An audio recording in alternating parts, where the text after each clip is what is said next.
नमस्कार, जनता न्यूजमध्ये स्वागत आहे. तुम्ही पाहताय जनता न्यूज. वाशिम जिल्ह्यातील मंगरुळपीर नगर परिषदेची निवडणूक मतदान प्रक्रिया 2 डिसेंबरला पार पडली. या मतदान प्रक्रियेत मंगरुळपीर शहरातील नागरिकांनी मतदानाचा हक्क बजावत मतदान केले. त्यामध्ये वयोवृद्ध मतदार यांनी सुद्धा मतदान करणे किती महत्त्वाचे आहे, त्यामुळे आपल्या मताचा हक्क बजावत मतदान केंद्रावर जाऊन मतदान केले आहे.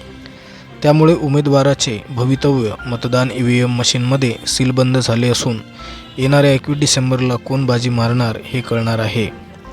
काही मतदान केंद्रावर EVM मशीन बंद पडल्याने मतदारांना मतदान करण्यास विलंब झाला आहे, ज्यामुळे मतदान सायंकाळी 5:30च्या नंतरही करण्यात आले आहे.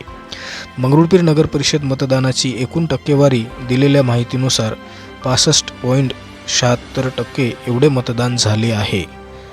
जनता न्यूज, मंगरुळपीर, जिल्हा वाशिम. पहा सदैव जनता न्यूज,